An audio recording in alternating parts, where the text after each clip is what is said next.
डर मुझे भी लगा था फासला देखकर, लेकिन मैं बढ़ता गया रास्ता देखकर। मंजिल खुद ब खुद नजदीक आती गई मेरा हौसला देखकर।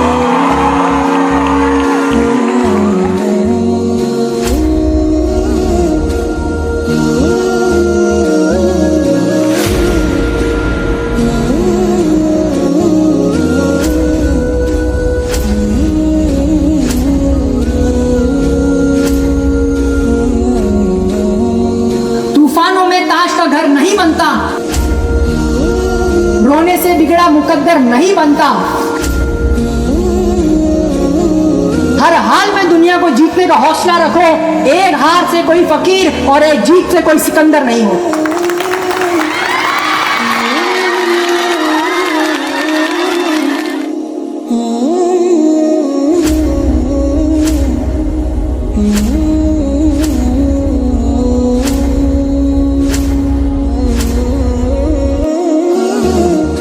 जब भी ऐसी कोई महफिल बैठती है जहाँ पर अल्हम्दुलिल्लाह एज अ चीफ गेस्ट मुझे बुलाया जाता है, तो वो लोग एक सोच में पड़ जाते हैं कि इस बच्चे को, ये जो अभी 17 साल का है, इसे मोटिवेशनल स्पीकिंग करने की क्या ज़रूरत है। जायज़ भी है सवाल। 17 साल की मेरी उम्र है, हाल ही में अभी 12th एग्जाम्स मैंने फिनिश किया है, उससे भी पहले से मोटिवेशनल स्पीकिंग का सिलसिला चलता आ रहा है। तो क्या ज़रूरत है एक 17 साल के नौजवान को माइक हाथ में पकड़ने की और पूरे मजमे में के सामने कॉन्फिडेंस के साथ अपनी बात रखने की, अपने ख्यालात, अपनी सोच को इजहार करने की, इसकी क्या ज़रूरत है। अंग्रेजी में एक बड़ी मशहूर कहावत है, we can not build the future for our youth, we can not always build the future for our youth, but surely we can build our youth for the future. हम हर वक्त मुस्तकबिल तैयार करके अपने नौजवानों के हाथ में नहीं दे सकते, लेकिन जरूर हम अपने नौजवानों को तैयार कर सकते हैं ताकि आने वाले मुस्तकबिल में उन्हें कोई मुसीबत की जरूरत आना ना पड़े, किसी मुसीबत का सामना उन्हें करना ना पड़े। तो आज के इस जमाने में किसी भी एक शहर को, किसी भी एक इदारे को, किसी भी एक गांव को, किसी भी एक देश को, यहाँ तक कि किसी भी एक कौम को अगर बदलना चाहते हैं, उसमें अगर रेवोल्यूशन देखना चाहते हैं, उसमें अगर चेंज देखना चाहते हैं, तो उम्र के साथ तो अकल सबको आती है, लेकिन चेंज आपको तब देखने मिलेगा जब वहां के नौजवानों में चेंजेस आएगा, जब वहां के यंगस्टर्स में चेंज आएगा, जब वहां के नौजवान लड़कों में, नौजवान लड़कियों की सोच में जब बदलाव आएगा, तब जाकर किसी कौम के अंदर हम चेंज देख पाएंगे, तब जाकर हम किसी स्कूल में, किसी इदारे में, किसी देश के अंदर हम तरक्की देख पाएंगे, प्रोग्रेस देख पाएंगे। करना तो हर नौजवान कुछ ना कुछ चाहता है। हर नौजवान के अंदर कभी ना कभी जिंदगी में कुछ ना कुछ एक ऐसी चिंगारी भड़कती है कि इंशाल्लाह मैं ये बनकर दिखाऊंगा, मैं कुछ करके दिखाऊंगा। और जब वो फीलिंग, वो जब एक एहसास बच्चे को होता है, उसके बाद फिर बच्चे अपने काम को कर नहीं पाते। भला बताइए क्यों ऐसा? सबसे बड़ी वजह इसकी ये है कि हमारी जबान पर शुक्र के अल्फाज नहीं है, हमारी जबान पर शिकवा के अल्फाज है। हम अगर ये सोच में रहेंगे कि हमें कुछ करना है लेकिन हमें पैसों की जरूरत है, हमारे रिश्तेदार हमें सपोर्ट नहीं करते, हमारे दोस्त हमारा साथ नहीं देते, कोई भी हमें आगे बढ़कर बढ़ावा नहीं देता। आप लोगों को इस दुनिया में कोई भी सपोर्ट नहीं करने वाला जब तक कि आप खुद पहल ना कर ले। अल्लाह भी खुद ये कहता है कि सबसे पहले आपको कोशिश करनी है, फिर जाके मैं आप लोगों को सिला दूंगा उस चीज का। आपको पहले कोशिश करनी है। हम घर में बैठे हुए बिस्तर में ये नियत करके इंशाल्लाह मैं डॉक्टर बनूंगा, इंशाल्लाह मैं इंजीनियर बनूंगा, अपने माँ बाप का नाम रोशन करूंगा, बस अपने दिमाग में ख्याली पुलाव तो बना लिए है, उसके पीछे कदम लेने का काम किसका है? उन्हीं नौजवान का है, उन्हीं बच्चों का है। तो सबसे पहले हमें कदम लेकर शुरू करना है, अपने सफर को शुरू करना है। कंप्लेन नहीं करना है जिंदगी में कभी भी। अगर दो बंदे कोई बात करते भी खड़े हुए हैं, एक बंदा अगर अपने दोस्त को कोई अगर अपने दुखड़ा अगर कोई सुनाता है, दुख दर्द अगर कोई सुनाता है, तो दूसरा बंदा उससे भी बढ़कर और दुख सुनाता है कि ये तो कुछ भी नहीं, मेरी जिंदगी में तो इससे बड़े प्रॉब्लम्स है, मेरी जिंदगी में तो इससे बड़ी मुसीबत है, तेरा गम तो कुछ नहीं है मेरे गम के सामने। कंपैरिजन भी कर रहे हैं तो किस चीज का? नेगेटिव चीज का कंपैरिजन कर रहे हैं, नेगेटिव चीज के बारे में डिस्कस कर रहे हैं। तो बताओ वो नौजवान नस्ल कैसे आगे बढ़ेगी जिनके दिमाग में, जिनकी जबान पे शिकवा के अल्फाज और नेगेटिव के अल्फाज हो। हमें इस चीज से बचना है। सबसे पहले हमें नेगेटिव में नहीं जाना है, हमें हर वक्त अल्लाह के हर एक नेमत का हमें शुक्र अदा करना है। थक जाएंगे हम, जिंदगी हमारी कम पड़ जाएगी अल्लाह ने दी हुई नेमतों का शुक्र अदा करते करते। अगर हम हमारे पैर के नाखून से लेकर हमारे सर के बाल तक भी अगर देखेंगे तो काफी वक्त गुजर जाएगा, लेकिन हम शुक्रिया अदा कर नहीं पाएंगे, वो हक अदा नहीं कर पाएंगे अल्लाह की उस जात का। माशाल्लाह नौजवान नस्ल को हर चीज से कंप्लेंट है। उन्हें अपने स्कूल में जाने वाले इदारों में टीचर से कंप्लेंट है, उन्हें अपने दोस्तों से कंप्लेन है, उन्हें अपने रिश्तेदारों से कंप्लेन है। सबसे बड़ी और अफसोस की बात यह है कि उन्हें अपने खुद के माँ बाप से कंप्लेन है। वरना आज हमारे नौजवान नस्ल کتنا آپ نے والدین کو, اپنے امی کو, اپنے ابو کو دھتکارتے ہیں, ان کے دیے ہوئے ہر سوال کا الٹا جواب دیتے ہیں کہ جب بھی ہماری زبان اونچی آواز میں جب بھی اٹھے اپنے والدین کے سامنے تو یاد رکھنا جب آپ اپنے والدین کو ناراض کرو گے تو آپ سیدھے سیدھے اللہ کو بھی ناراض کر دو. پھر آپ نمازیں پڑھ لو, آپ حج کر لو, آپ روزے رکھ لو, آپ صدقات دے دو, آپ زکات دے دو, میدان حشر میں اللہ پوچھے گا جس والدین کی نعمت سے میں نے تمہیں نوازا تھا کیا وہ راضی ہے؟ کیا وہ راضی ہے؟ کیا وہ آپ سے خوش تھے جب وہ دنیا میں تھے؟ تو کیا آپ نے ان کی خدمت کی؟ یہ سوال جب اللہ کرے گا ہکے بکے رہ جائیں گے ہم لوگ, زبان میں الفاظ نہیں ہوں گے ہمارے, کیونکہ ہم نے یہ سوچا کہ ہم تمام عبادتیں تو کر لیں گے, ہم تمام عبادتوں سے اللہ کو راضی کرنے کی کوشش تو کر لیں گے, لیکن جو سب سے پہلا جنت کا دروازہ جو ہمارے ابو ہے اور جنت جن کے قدموں کے نیچے جو ہمارے امی ہے, اگر ان کا دل ہم نے دکھا دیا تو جنت بھی ہمارے لیے دور ہے اور جنت کے دروازے بھی ہمارے لیے بند ہے. ایک اپنے باپ کے پسینے کی ایک بوند کے ایک قطرے کی اور ماں کے دودھ کے ایک قطرے کی قیمت ہم زندگی بھر بھی نہیں چکا سکتے, اس کا بدلہ ہم زندگی بھر بھی نہیں دے سکتے. اب اس دنیا میں کتنے بھی اپنے دوست بنا لو, فرینڈز وغیرہ بنا لو, جب اللہ نہ کرے آپ کسی بھی اگر مصیبت میں پھنستے ہو, کسی غلط میٹر میں, کبھی کسی جھگڑے میں, کبھی کسی بھی غلط اگر میٹر میں آپ پڑتے ہو, پولیس اسٹیشن میں جب آپ چلے جاتے ہو, آپ کے دوست جو ہوں گے وہ اپنی عزت کو بچانے کے لیے آپ سے دور ہو جائیں گے. آپ کے جتنے بھی قریبی جتنے بھی جگری آپ جن کے کہتے ہو وہ سب آپ سے دور ہو جائیں گے. آپ کی غلطی ہونے پر, آپ کے جرم ہونے پر بھی آپ کے کندھے سے کندھا ملا کر صرف آپ کے ماں باپ کھڑے رہیں گے, صرف آپ کے والدین کھڑے رہیں گے, اور کوئی نہیں رہے گا وہاں پر آپ کو ڈیفینڈ کرنے کے لیے, وہاں پر آپ کی حوصلہ افزائی کرنے کے لیے, آپ کو بتانے کے لیے کہ بیٹا میں ہوں آپ کے ساتھ, میں زندگی بھر رہوں گا تمہارے ساتھ. اور ایسے راستوں پر ایسے کئی سارے الگ الگ جگہوں پر, تمل ناڈو میں, کرناٹکا میں, پھر دلی میں اور الگ الگ جگہوں پر جب بھی میرا جانا ہوتا ہے تو میں ایک چیز کو یہ ضرور نوٹس کرتا ہوں کہ بڑے بڑے وہاں پر چیف گیسٹ آتے ہیں, بڑے بڑے مہمان خصوصی آتے ہیں جن کا کروڑوں میں اربوں میں کاروبار چلتا ہے, جن کا آؤٹ آف کنٹری میں پورے دنیا بھر میں جن کا کاروبار چلتا ہے, اور وہ آج ایک ہی چیز کے لیے بس وہ تڑپ رہے ہیں, ایک ہی چیز کے لیے وہ ترس رہے ہیں. وہ کہتے ہیں ہمارے پاس گاڑی ہے, ہمارے پاس بنگلہ ہے, ہمارے پاس بینک بیلنس ہے, ہمارے پاس شہرت ہے, ہمارے پاس عزت ہے, کچھ نہیں ہے تو بس ماں باپ کا سایہ.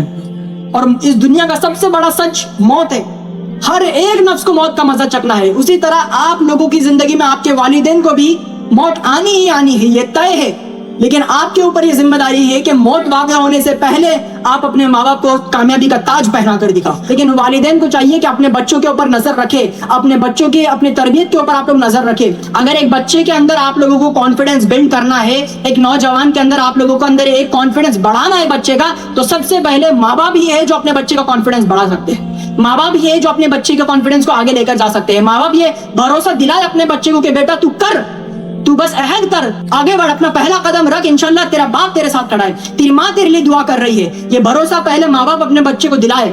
افسوس کی بات یہ ہے کہ کئی ماں باپ ایسے ہیں وہ بچے کا اچھا تو چاہتے ہیں لیکن ان کی زبان سے ہر وقت تلنا کرنے والے الفاظ نکلتے ہیں. وہ کسی بھی بچے سے اپنے بچوں کی تلنا کر لیتے ہیں. وہ اپنے بچے کو اتنے تانے, اتنے طنز الفاظ وہ اپنے بچے کو کستے ہیں کہ بچہ ڈپریشن میں چلے جاتا ہے. بچہ سوچتا ہے کہ کیا میں کسی سے کم ہوں, بچہ خود کے اوپر ڈاؤٹ کرنے لگتا ہے, بچہ خود کے اوپر ایک سوال کھڑا کر لیتا ہے کہ کیا میں کچھ کر دکھانے کے لائق نہیں ہوں. ماں باپ کتنا کہتے ہیں کہ تو نالائق ہے, تو نکما ہے, تو کچھ کر نہیں سکتا, تجھے 10 کے بعد تو ہوٹل میں ہی کام کرنا ہے, تجھے رکشہ ہی چلانی ہے, تجھے بس سبزیاں ہی بیچنی ہے. ایسے الفاظ ماں باپ جب اپنی زبان سے نکالتے ہیں, یاد رکھنا ماں باپ کے ہر جملے پر فرشتے آمین کہتے ہیں, فرشتے آمین کا لفظ استعمال کہتے ہیں, اللہ قبول کرتا ہے. تو آپ سب سے پہلے اپنی زبان سے پوزیٹیو الفاظ اپنی زبان سے نکالے. جو سب سے بڑی چیز میری تربیت میں ہوئی کہ الحمدللہ آج میں 17 سال کا ہوں, میرے ایک بڑے بھائی ہے 20 سال سے, تو آج تک 20 سے 22 سالوں میں میرے گھر میں ایک بھی ٹی وی نہیں آیا, ایک بھی ٹیلی ویژن نہیں آیا. اس ٹائم پہ ویڈیو کون کا جو ٹیلی ویژن چلتا تھا, جو اینٹینا وغیرہ ٹھیک کرتے تھے, اس زمانے سے لے کے ابھی تک تو پورا LED والا اسکرین آ گیا ہے. کسی کی بھی ضرورت آج تک ہمارے گھر میں نہیں پڑی, صرف اور صرف میرے امی کی وجہ سے. انہوں نے منع کیا کہ گھر میں ٹی وی, گھر میں بڑا شیطان ہمیں نہیں چاہیے, تو بس نہیں چاہیے. وہ سب سے بڑا ایک چیز بن گیا میرے لیے کہ میں نے آج تک ٹی وی اپنے گھر میں کبھی نہیں دیکھا.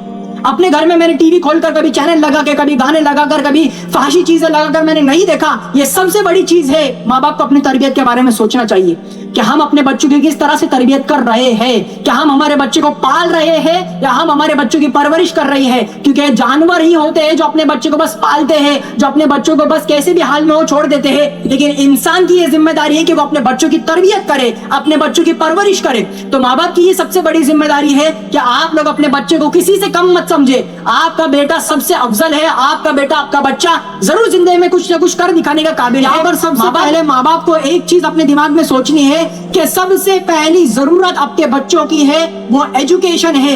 आपको अपना पैसा जो आप कमा रहे हो वो सबसे पहले अपने बच्चों के एजुकेशन में आप लोगों को लगाना है। हम लोग न जाने दुनिया की कितनी शादियों में चले जाते हैं, कितने वलीमों में हमारे बच्चे को अटेंड करवाते हैं, अपने बच्चे का हाथ पकड़कर, बच्चे के एग्जाम्स भी आ रही है, बच्चे के टेस्ट चल रहे हैं, फिर भी हम हमारे बच्चे को लेकर जाते हैं और हल्दी मेहंदी रस्म सारी रस्मों रिवाज हम पूरे करवाते हैं बच्चे को ले जाकर, और बच्चे की पढ़ाई का नुकसान वहां पर करवाते हैं। अगर आपका बच्चा किसी की शादी में अगर ना आ सके तो उस बंदे की शादी रुकने वाली नहीं है, उस बंदे की शादी में कोई भूखा पेट नहीं जाने वाला है। लेकिन हाँ, अगर आपके बच्चे की अगर आप एजुकेशन को आप दूर रख रहे हो तो यकीनन वो नस्ल बिगड़ने वाली है। मैं आप इस मजमे के सामने में बिल्कुल अल्लाह को गवाह रखते हुए वल्लाही मैं कहता हूँ कि आज तक बचपने से लेकर छोटेपन से लेकर अभी तक इस उम्र में मैं किन किन शादियों में गया हूँ, मैं किन किन शादियों को अटेंड किया हूँ, उंगलियों पर गिनवा सकता हूँ, मैं उंगलियों पर गिनवा सकता हूँ मैं उन शादियों के नाम, और किन किन की शादी में मैं गया था, कितने देर के लिए गया था।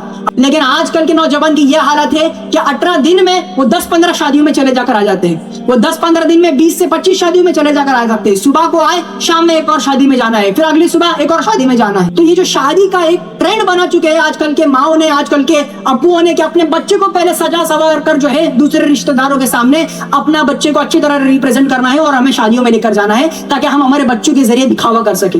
याद रखना, वैसा दिखावा कोई मतलब का दिखावा नहीं है। असल जो फख्र की बात ये होती है कि आप किसी शादी में जाओ, आपका बच्चा शादी में न जाए, वो लोग रिश्तेदार पूछे कि आपका बच्चा कहाँ है, तो आप कहें कि मेरा बच्चा लंदन में गया हुआ है, मेरा बच्चा यूके में गया हुआ है, मेरा बच्चा दुबई में गया हुआ है, वहां मेरे बच्चे की मीटिंग है, वहां मेरे बच्चे का काम है, तो मेरा बच्चा वहां पर मशगूल है। बताओ फिर माँ बाप का सीना कहां पर फख्र से बुलंद होगा, अपने बच्चे को साथ लेकर आने में या अपने बच्चों की मसरूफियत दिखाने में, अपने बच्चों की तरक्की दिखाने में। तो आप लोगों को खुद इस बात को अच्छी तरह से अंजाम देना है, खुद अपनी इस बात को अपने दिमाग में सोचना है अच्छी तरह से कि वालिदैन का बहुत बड़ा किरदार होता है कि माँ बाप सबसे पहले अपना खर्चा, अपना वक्त बच्चों के एजुकेशन के पीछे लगा रहे हैं या बच्चों के शौक पूरे करने के पीछे लगा रहे हैं। मैं मानता हूँ माँ बाप की ख्वाहिश होती है, माँ बाप का एक दिल होता है, माँ बाप की एक तड़प होती है बच्चे के पीछे कि मैं जिस तरह से अपने बचपन में चीजों के लिए तड़पा हूँ, मेरे बच्चे को मैं तड़पने नहीं दूंगा। तो मैं अपने बच्चे को अच्छे से अच्छी स्कूल में डालूंगा, अच्छे से अच्छी उसकी जिंदगी में अय्याश करवाऊंगा उस चीज को। तो आप अपने बर्थडे पर, अपने बच्चों के बर्थडे पर न जाने कितने सारे पेरेंट्स हैं ये बर्थडे का फैशन बना दिया है, क्या बच्चों का बर्थडे है तो हम इस तरह से सेलिब्रेट करेंगे, बच्चा 17 साल का हो गया, 18 साल का हो गया, उसे आईफोन दिलाएंगे। आप अपने बच्चों के बर्थडे पर जितना पैसा खर्च करते हो, आप अपने बर्थडे पर बच्चों के जितनी चीजें उनके पीछे लुटाते हो, बताओ मुझे कि उस बच्चे ने एक साल में ऐसा क्या अचीव कर लिया जिसके लिए आप इतना जश्न मना रहे हो। एक साल में उस बच्चे ने ऐसी क्या काबिलियत हासिल कर ली जिसके लिए आप इतना जश्न मना रहे हो। एक साल तो कब्र के नजदीक चले गया ना वो, तो उसके आखिरत की तैयारी करनी चाहिए ना माँ बाप को। लेकिन वो क्या कर रहे हैं कि एक साल बीत गया जिंदगी में और फिर वो बर्थडे के लिए वो सेलिब्रेशन कर रहे हैं। जिस माँ ने 9 महीने कोख में रखकर अपने बच्चे को दर्द पाकर न जाने कितने हड्डियों टूटने का दर्द होता है, उस माँ ने 9 महीने पेट में पाल कर अपने बच्चे को जन्म दिया इस दुनिया के अंदर, क्या कभी 1 साल होने पर उस माँ को आपने कभी गिफ्ट दिया? कि आज से 1 साल पहले उस माँ ने इतने दर्द से किसी बच्चे को इस दुनिया में लाया, इस तड़प से कि मेरा बच्चा कुछ कर दिखाएगा, क्या उस माँ को हमने कभी कोई गिफ्ट दिया? क्या उस माँ को कभी हमने ऑनर किया? क्या उस माँ की कभी हमने इज्जत की? नहीं की, क्योंकि हमारा दिमाग पूरी तरह से दिखावे में गया है कि मेरे बच्चे का मैं बर्थडे इस तरह से शानदार करूंगा कि पूरे मोहल्ले में किसी बच्चे का वैसा बर्थडे सेलिब्रेट नहीं हुआ हूँ। आपका बच्चा एक बच्चा है, एक इंसान है, कोई मशीन नहीं है। वो कोई एक मशीन नहीं है जिसे किसी ने वायर ज्वाइंट करके या फिर किसी ने कुछ बैटरी वगैरह लगाकर बनाया हो, क्योंकि मशीन को इंसान कितना भी रगड़ सकता है, मशीन का पूरा सत्यानाश भी कर सकता है, लेकिन इंसान के इमोशंस होते हैं, एक इंसान के कुछ दिली ख्यालात, कुछ ज़हनी ख्यालात होते हैं। असल में होता यह है, मैं सच्चाई आप लोगों के सामने रख रहा हूँ कि जब तक एक छोटा बच्चा माँ बाप की हाँ में हाँ भर रहा होता है तब तक माँ बाप को बच्चा अच्छा लगने लगता है। लेकिन जिस दिन बच्चा थोड़ी उम्र कर बढ़ने के बाद अपने ख्यालात माँ बाप के सामने रखे, अपने ओपिनियन को रखे, तो वो बच्चा बुरा बन जाता है। आप अपने बच्चे को इज्जत दो। सबसे पहले आप अपने औलाद को सीने से लगाओ कि इस्लाम याद रखे हमें बड़ों की इज्जत करना तो सिखाता है, साथ ही साथ छोटों का एहतराम भी करना इस्लाम हमें सिखाता है।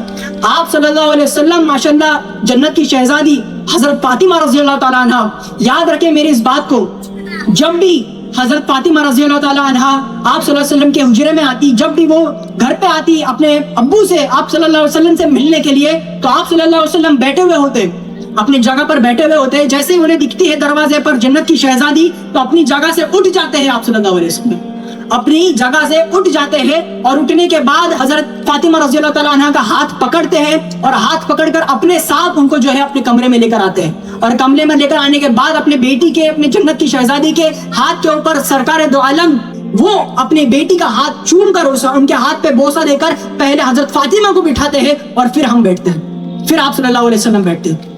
بچوں کو عزت دینا یہ سنت کا طریقہ ہے۔ میں دعا کرتا ہوں کہ اس دنیا میں جتنے بھی باپ بیٹے ہیں، یہ میرے دل سے دعا نکلتی ہے کہ باپ بیٹوں کے بیچ حضرت یعقوب علیہ السلام اور حضرت یوسف علیہ السلام جیسا رشتہ قائم ہو، ہر باپ بیٹے کے بیچ حضرت ابراہیم علیہ السلام اور حضرت اسماعیل علیہ السلام جیسا رشتہ قائم ہو، حضرت علی اور حضرت حسن حسین جیسا رشتہ قائم ہو۔ وہ جو باپ بیٹے تھے جنہوں نے مثال قائم کی ہے، ویسے ہی مثال انشاءاللہ آج کے زمانے میں ہمیں اپنے کام کے ذریعے، اپنے اخلاق کے ذریعے اپنے بچوں کے اندر دکھانا ہے۔